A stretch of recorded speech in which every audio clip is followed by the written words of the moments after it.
Tuhan, Denny anak nakal, suka main perempuan. Kali ini saya jalan yang benar. Saya tidak akan melanggar perintah-Mu pada saat saya dengan dia, supaya Kau berikan saya jalan yang bagus. Saya sangat mengagumi wanita ini. Jadi saya, istilah kasarnya ini, tidak mau ada hubungan-hubungan yang melanggar perintah Allah. Seumur hidup baru kali ini nih. Ya. Yang lain melanggar semua perintah Allah. Gitu kan. Datang suatu hari dia. Saya pikir ngajak nikah. Saya sudah punya laki-laki lain dalam hidup saya.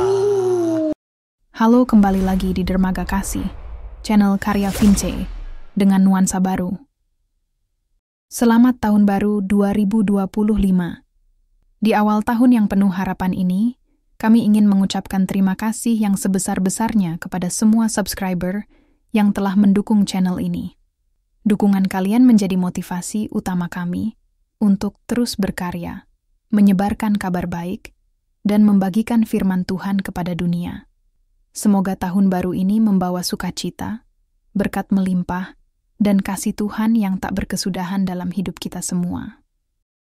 Salam kasih, kru karya Vince. Hari ini, kita akan mendengar sebuah kisah perjalanan hidup yang sangat menginspirasi, tentang pencarian Tuhan, pergumulan batin, dan akhirnya, sebuah pertemuan yang mengubah segalanya. Dan inilah kisah Denny Sumargo, seorang artis sekaligus YouTuber terkenal, yang menemukan makna sejati dalam hidupnya melalui perjalanan iman yang luar biasa. Denny adalah seorang pemuda dengan masa lalu penuh kekelaman. Hidupnya diwarnai pelanggaran terhadap perintah Tuhan, hingga dia merasa hidupnya tak memiliki arah. Namun, suatu hari, dia bertemu seorang wanita yang dia kagumi. Dalam kekagumannya, Denny berjanji untuk tidak lagi hidup melawan kehendak Tuhan. Namun, harapannya hancur saat dia mengetahui bahwa wanita itu sudah memiliki pria lain. Peristiwa ini mengguncang Denny hingga dia merasa kehilangan pegangan. Dalam kesedihannya, dia mulai mencari Tuhan. Tuhan, Denny anak nakal, suka main perempuan. Kali ini saya jalan yang benar. Saya tidak akan melanggar perintah-Mu pada saat saya dengan dia, supaya Kau berikan saya jalan yang bagus. Saya sangat mengagumi wanita ini. Jadi saya, istilah kasarnya ini, tidak mau ada hubungan-hubungan yang melanggar perintah Allah. Seumur hidup baru kali ini nih. Ya. Yang lain melanggar semua perintah Allah. Gitu kan. Jalanlah awak 1 tahun. Wih, luar biasa. Berarti Tuhan berkati. Datang suatu hari dia. Saya pikir ngajak nikah. Saya sudah punya laki-laki lain dalam hidup saya. Sering terjadi di ibu kota. Sering terjadi. Terus gue diem aja. Ini yang salah di mana ya? Saya cross check sama teman saya. Ternyata dia itu kepengen disentuh sebenarnya. Itu serius. Dalam hati saya, ini kok dunia udah kebalik-balik begini ya? Stres gue bro. Mulai gila. Akhirnya satu malam itu saya stres banget. Saya tulis di tembok, pergi mencari Tuhan. Denny berkelana ke berbagai tempat ibadah, gereja, masjid, hingga vihara, dalam upaya menemukan kehadiran Tuhan. Tetapi, setiap tempat yang dia kunjungi justru membuatnya semakin merasa kosong. Depresi dan kesedihannya semakin dalam, hingga dia memutuskan untuk mendaki Gunung Kerinci, berharap menemukan jawaban di puncak ketinggian. Perjalanan mendaki itu penuh tantangan. Dengan tubuh yang lelah dan hampir menyerah, Denny berbicara kepada Tuhan di setiap langkahnya. Dia menemukan sumber air di tengah perjalanan, seolah Tuhan menunjukkan bahwa dia mendengar keluhannya. Di puncak gunung, Denny mengalami pengalaman spiritual yang luar biasa. Dia merasa masuk ke dalam dimensi lain dan bertemu dengan kehadiran ilahi yang tak bisa dia gambarkan dengan kata-kata. Dan lu tahu tempat pertama yang gue datang dari kejadian itu setelah malamnya kan, itu malam ya. Gue jalan, Di kepala aku nih kayak bisa dengar banyak suara kayak orang gila gitu. Saya pikir saya udah gila saat itu. Gue udah gangguan psikologi. Tempat pertama yang saya datang besoknya, saya lupa di sini nih saya duduk. Ini saya kasih kesaksian. Tidak ada orang satupun. Lu nggak pernah tahu kan? Saya duduk di sini. Di sini gue duduk. Persis. Oh mantap tuh. Nggak ada satu orang pun tahu kan? Ada yang tahu nggak di sini? Kru-krunya ada yang tahu nggak? Nggak ada kan? Lu cek CCTV, nanti gue kasih tahu tanggalnya. Saya duduk di sini sendiri, bro. Tapi pas hari Minggu kan? Tidak tahu pokok hari apa itu, cuman tidak ada misa. Ada ibadah, nggak ada? Tidak ada ibadah, bro. Kosong. Dan gue bingung kenapa gue boleh masuk. Pantas nggak ada yang tahu. Iya. Tadi mau ngambil TV, cuma agak kegedean ya. Iya. Saya duduk di sini. Saya berdoa. Oh, that's good. Tuhan, bla bla bla bla bla bla, air mata udah jatuh, udah nggak usah gue ulangin ya, nanti air mata gue jatuh lagi ya. Iya, makeup rusak soalnya ya. Oh di situ jatuh air mata. Setelah berdoa, tahu kan kita berharap kita merasakan Tuhan ya, atau apa? Nggak ada Tuhan, tak ada. Saya kecewa. Tempat yang saya anggap sebagai rumah Tuhan, tak ada Tuhan. Saya bingung. Saya pergilah, maaf, saya menyeberang ke masjid. Karena kenapa saya ke masjid? Karena saya dulu waktu kecil saya belajar Islam, dan bapak saya pun masih keturunan dari agama Islam. Dari nenek saya, dari ibu dari mama saya itu juga masih dari keturunan banyak Islam. Maka saya sangat mencintai agama itu karena itu berasal dari leluhur saya juga gitu. Saya datang ke sana, ya saya melakukan ritual saya. Kemudian saya berdoa. Kok nggak ada Tuhan juga ya? Saya nggak menyalahkan tempatnya, tapi saya menyalahkan diri saya akhirnya. Kok saya nggak menemukan Tuhan? Kok kosong? Jadi akhirnya stres. Saya pergi ke vihara. Ambil Sio apa nih? Naik kan? Saya nggak ngerti bacanya apa. Saya berdoa, saya diam, saya duduk, saya begini, saya mikir, saya liatin itu patung ya kan. Kali-kali dia ngomong nih. Ngerti kan kalau ada di kondisi begitu kan? Kita tuh udah aneh gitu loh. Galau ya. Iya, udah depresinya kayaknya udah jauh ya. Kayak saya perlu psikolog deh kayaknya, psikiater kayaknya, dibandingkan saya perlu apalagi namanya pergi mencari Tuhan kayaknya. Saya liatin. Kok nggak ada Tuhan juga ya? Pergilah aku akhirnya capek kan. Pergilah saya ke rumah temen. Kalau misalnya kondisi kayak gitu, ketemu temen yang deket kan, siapa tahu ada solusi. Ngobrol nih, bro, kosong gua. Ngerti, tahu kan? Dia ngomong itu kita kosong gitu, ngelihat nggak tahu apa. Wah, saya bilang saya kacau. Akhirnya suatu malam, ini 7 hari udah berlalu nih. Dalam pencarian itu nggak nemu apa-apa. Bayangkan saya tidur di pinggir jalan. Saking stresnya itu sampai saya udah nggak peduli. Terus akhirnya tiba-tiba dalam kesendirian saya, tiba-tiba terbesit. Saya dulu pernah pengen ngajak dia ke gunung. Ya, jadi timbullah bayangan-bayangan positif ya. Gue ke gunung aja kali ya. Berangkatlah saya ke Kerinci. Ya saya pernah cerita di YouTube. Sampai di Kerinci, saya duduk memandang gunung Kerinci di tengah malam, cuma terlihat siluetnya itu. Tiba-tiba ada bisikan. Ini saya skip aja ya ceritanya. Naik gunung itu. Saya bilang, ngapain saya naik gunung itu? Naik, kau akan menemukan yang kau cari. Dan hati gue, apaan? Kebun teh. Karena dia di bawahnya itu kebun teh semua. Enggak. Masuk dalam kamar, tidur baring, banyak kutu. Karena penginapan sederhana banget. Bunda Gelana lagi keluar, lihat lagi. Itu aku ngeliatnya tuh kayak gini nih. Naik buat apa? Tapi duduk di sini juga nggak jadi apa-apa. Ambil minuman, saya ambil barang seadanya. Kita jalan. Ada di Instagram saya, cari di 2018 kalau saya nggak salah. Ada di bawah. Saya bikin dokumentasi terakhir saya itu. Karena tau nggak kenapa gue bikin? Kenapa Kak? Gue nggak mau balik kalau gue nggak nemu jawabannya. Oke, good. Iya, karena gue tahu berangkat sendiri kemungkinan gue mati. Berangkat naik, jalan, minum, segala macam, capek. Kerinci itu capek bro, treknya gila. Sampai aku di pertengahan, kayaknya pos 1 aku udah lewatin, itu saya udah mau drop karena jam 12 siang air saya udah habis.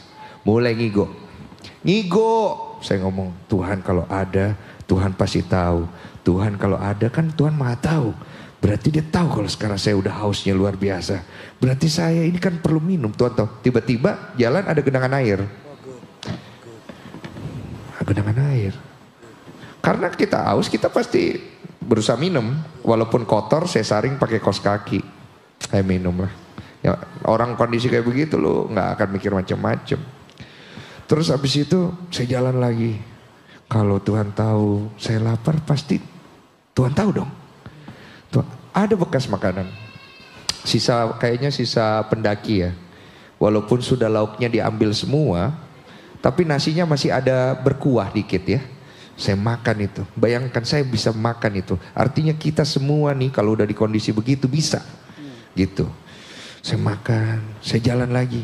Ini mah pengulangan doang. Terus kenapa kalau Tuhan tahu? Terus kenapa kalau Tuhan ada? Terus kenapa? Saya bilang. Tiba-tiba mataku itu mulai agak gelap kayak orang mau pingsan. Karena mungkin terlalu capek ya. Akhirnya saya berbahan di tanah. Terus pipi tuh di tanah gitu. Terus saya nangis. Tiba-tiba saya ngomong, berbisik pada bumi. Tiba-tiba loh, ini kalimat itu keluar sendiri. Tapi didengarkan oleh langit. Hilang. Saya hilang di situ. Saya ada saat masuk ke satu dimensi. Mungkin saya nggak bisa cerita panjang ya. Karena panjang banget tuh perjalanan ya. Saya masuk ke satu dimensi. Setelah itu saya dibangunkan sama pendaki. Ada fotonya di Google kalau cari. Bang Densu gini. Saya kaget kan. Kenapa baju saya robek ya? Perasaan tadi bebe aja. Bang, iya foto dulu. Oke. Muka saya jelek banget bro. Nanti kalau bisa muncul mukaku tuh, nanti lihat deh, lihat sendiri Google. Mukaku tuh kayak orang bodoh gitu loh, kayak gitu. Terus habis itu aku baru kan. Ini kayaknya gue harus menjauh deh dari mereka. Tadi kenapa ya? Karena di dalam dimensi itu saya menganggap itu mimpi. Saya itu bertemu dengan diri saya sendiri. Kemudian saya merasakan energi yang besar. Sampai akhirnya saya masuk ke hadiratnya Tuhan. Terakhirnya saya masuk ke sana. Soalnya saya ingat banget, sebelum saya masuk ke pintu itu, saya ditanya yang dimensi ini kan. Harta, ambil. Nama besar, ambil. Udah gak ada juga, saya bilang. Ini ambil. Ibu, saya diem tuh. Saya cuma ngomong, saya tahu saya tidak kembali. Saya titip mama saya baik-baik. Saya sudah gagal. Tuhan lihat hati saya. Dulu dia cuma tergores, saya bisa sembuhkan sendiri. Berkeping-keping hancur. Bagaimana cara saya memulihkannya? Maka saya memutuskan untuk pergi. Dan saya menganggap saya adalah pria yang gagal. Akhirnya silakan, ibaratnya masuk gitu. Begitu masuk tiba-tiba badan gue tuh kayak zek gini. Terus tangan gue tuh kayak gini. Terus gue ngomong dengan gentar dan takut. Aku masuk ke hadiratmu. Di situ gue baru ketarik bangun gitu. Gue kayak ngerasa mimpi ya gitu. Sampai akhirnya setelah pendaki itu menemukan gue turun tuh dengan keadaan robek-robek. Ternyata udah dicari gue sama Basarnas. Ketemulah di bawah. Terus tiba-tiba ada suara di langit. Lihat ke atas, gue lihat ke atas. Ini gue merasakan asli. Dan gue gak bisa bilang ini mimpi. Karena dalam kondisi sadar tiba-tiba berjalanlah lurus pada kebenaranku, maka engkau akan melihat semuanya. Dadaku ini begini. Di sini energi besar, ini bisa rasa dong, nggak mungkin nggak akan badan ya. Muter, dingin, joy, happiness, air mata jatuh, kesesakan, angkat semuanya. Pertama kali gue mengalami hal itu. Dan bro, Nggak tahu orang-orang yang pernah ngerasain itu candu tau nggak? Enak banget rasanya. Itu semua tuh ringan bro. Jadi ibaratnya nih ya, kalau kalian ngerasain itu pengen lagi. Cuma sampai sekarang belum lagi kayaknya. Ya kan? Jangan sudah ya, saya takut ya. Maaf. Karena proses untuk kesana itu beratnya minta ampun. Sepulang dari perjalanan itu, hidup Denny berubah. Dia mulai mempelajari Alkitab dan berbagai kitab lainnya, mencari kebenaran tentang Tuhan. Dalam perjalanan panjang itu, dia bertemu dengan nama yang memberikan jawabannya, Yesus Kristus. Namun, Denny ragu untuk menyerahkan dirinya kepada Kristus. Selama 4 tahun, dia bergumul dengan panggilan itu, hingga akhirnya Tuhan mengirimkan seseorang untuk membaptisnya. Seorang pendeta bernama Rex, yang memiliki masa lalu bahkan lebih kelam darinya. Melalui baptisan itu, Denny menyadari bahwa Tuhan memilih orang-orang berdosa untuk menyatakan kasih-Nya. Dia pun memulai perjalanan baru, menjadi pribadi yang lebih baik, dan hidup dalam tuntunan Tuhan. Setelah itu saya pulang, disitulah saya mulai banyak dapat tuntunan dari dalam. Saya mulai membuka Alkitab, saya membuka Al-Quran. Ini saya ngomong apa adanya. Saya mencari Tuhan lewat pengetahuan tentang Tuhan lewat agama-agama yang ada di Indonesia. Sampai akhirnya saya bertemu dengan satu nama yang terakhir itu adalah Jesus. Saya bertemu Jesus itu tidak ada bimbingan dari satupun pendeta. Saya bertemu Jesus dan saya pertanyakan dia. Saya bilang dalam doa saya, Jesus, if you are the way, the truth, the life, show me. Dan pelan-pelan saya kayak dikasih bimbingan. Akhirnya saya pikir-pikir, apa saya masuk Kristen ya? Tadinya sih janganlah. Nanti kalau ke Kristen gereja mulu setiap minggu. Kalau gue gak gereja ntar gue dihujat lagi, gue bilang. Sudahlah, masuk gak ya? Lama bro, 4 tahun. 4 tahun saya menolak. Sampai satu hari saya ngerasa, oke, kalau Tuhan bilang saya harus masuk Kristen, berfirmanlah, istilahnya berkatalah kepada aku. Tiba-tiba ada suara, aku akan mengirimkan orang untuk membaptismu yang lebih daripada kamu. Ini true story, lebih daripada kamu. Dan saya bisa buktikan omongan ini karena memang ada faktanya. Lebih daripada kamu. Dalam hati saya mikir, lebih daripada saya, apaan ya? Tiba-tiba teman lama saya nelpon, namanya Rex Winarno. Den, apa kabar? Baik Ji, iyo. Kau katanya di Jakarta ya? Saya di Jakarta ini. Iya, saya dengar-dengar kau dulu bandar ya? Iya. Sekarang saya sudah bertobat Den, saya sudah jadi pendeta katanya. Oh puji Tuhan, saya bilang. Kau tahu dulu ya saya punya kelakuan. Saya itu begini, berada begini. Saya sampai denger aja, buset dosanya banyak amat ya orang. Iya kan? Ketemulah kita di Senayan City. Ngobrol. Angin apa? Ketemu. Tiba-tiba merinding gue. Kayak ada energi gede. Terus dia ngerasa juga. Soalnya aku ngerasa, tiba-tiba dia ngomong, lu ngerasa itu gak Den? Iya lagi. Ini merinding lagi deh. Jadi gini Den, gue dapat kayak semacam panggilan, gue disuruh cari lu untuk baptis lu. Wow. Terus aku diem kan, nanti tanya aja pendeta Rex Winarno. Terus aku liatin dia, kok tunggu, berarti dia lebih besar apanya ya? Orangnya segini tingginya, sampai coba aku berdiri dulu Rex, masih kecil ya, apanya yang besar? Tiba-tiba setelah itu saya pulang, saya diem, iya apa enggak, baru dosanya lebih besar dari saya. Saya itu sombong sama dosa saya, dia harus lebih sombong lagi. Tuhan Allah, ampun, itu semua punya dosa, 10 perintah Allah dia sudah langgar itu. Mungkin 11, ya tidak ada. Oh itu, saya juga tidak mengerti kalau dia masuk neraka kayak bagian mana itu. Betul itu orang. Itu. Jadi dari situ gue dibaptis sama dia. Tiba-tiba gue mulai ngerasa bahwa saya ngerti kenapa Yesus datang kepada orang yang berdosa. That's good. That's good. Dan kenapa saya dibaptis sama orang yang lebih berdosa gitu loh. That's good. Dan dari situlah saya mulai memperbaiki hidup.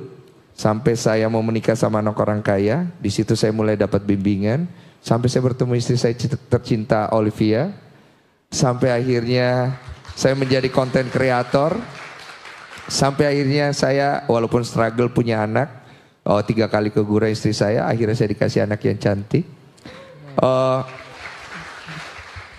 Lebih smooth. Lebih ringan. Saya tadi baru saya ngobrol sama mamamu kan. Saya bilang semenjak saya mulai mau dengar Tuhan. Saya mulai mau ya minimal put my faith di situ. Saya mulai ngerasa saya itu jalan beban saya enggak saya pikul sendiri. Saya merasa ada tangan yang membantu saya memikul. Kalian kan tahu ya, ini tes kesaksian kecil saya. Saya ini kan lagi rame ya di sosial media. Saya itu bertanya sama diri saya, tadi aku cerita, kok gua gak ngerasa takut ya? Apa gue sombong ya? Mungkin gue terlalu percaya diri kali ya. Gue tuh dilaporin orang kan, kok gue gak takut ya? Terus aku berdoa dalam hati, Tuhan apa yang terjadi ya? Apa saya pura-pura kuat? Apa saya terlalu sombong? Apa kenapa ya? Terus saya tuh cuman kayak Tuhan tuh tersenyum kepada saya gitu. Terus seperti bertanya, kamu maunya gimana? Saya terserah Bapa. Amin. Masuk. Tidak. Saya bilang. Cuman saya dalam hati saya Bapak saya bilang. Entah kenapa saya tidak membenci orang itu. Amin. Kan cerita. Saya bingung kenapa saya gak benci dia ya. Malah menurut saya lucu gitu loh. Menggemaskan gitu loh. Orangnya tuh, ya saya bingung, lu ngerti gak sih? Ngerti. Lu mau dijahatin orang, tapi lu gak benci. Bingung kan? Saya bingung, saya udah latih saya kenapa ya? Jadi di sini saya mulai mengerti banyak hal bahwa ternyata ketika saya jalan ikut Tuhan, beban saya itu ada yang bantu pegang. Amin. Tanpa saya mengadang-adakan itu akan terjadi secara sendiri, tapi memang prosesnya tidak singkat. Panjang sekali prosesnya. Tapi barang siapa bertekun, ada firmannya kan ya. Saya kurang paham, pendeta yang lebih tahu, yaitu ada sesuatu yang baik di dalam hal itu. Tuhan itu tidak sebatas agama. God is beyond. Agama itu tidak cukup untuk menampung besarnya Tuhan. Buat saya. Oke? Dan tidak ada satu manusia pun di bumi ini saya bersaksi yang bisa menentukan kemana orang itu pergi setelah dia mati. Tidak ada. Nggak ada. Jadi selama kamu masih hidup, mau orang bilang seburuk apa kamu, mau keluargamu hina kamu, is not define who you are on the future. Yes, amen. Oke? Preach it, Pastor. Is not define you at all. Tidak menyatakan dirimu di masa depan. Mungkin saat itu kamu begitu, but not on the future. Saya saksinya. Saya bicara bagaimana Tuhan memberikan saya kesempatan kedua. Dan setiap orang yang mendengarkan apa yang saya sampaikan hari ini, saya membawa kabar itu. Kalian semua deserve kesempatan kedua. Dan ingat baik-baik, pakai baik-baik. Karena kesempatan itu tidak datang 2 kali. Teman-teman, kisah ini mengajarkan kita bahwa tidak ada yang terlalu jauh untuk dijangkau oleh kasih Tuhan. Dalam kegelapan terdalam, Tuhan selalu hadir, siap untuk mengangkat kita keluar dari lembah dosa. Apapun masa lalu kita, kasih Yesus lebih besar dari segalanya. Jika Anda diberkati oleh kisah ini, jangan lupa untuk like, subscribe, dan bagikan video ini agar semakin banyak orang yang mendengar kabar baik ini. Sampai jumpa di video berikutnya, dan Tuhan Yesus memberkati kita semua.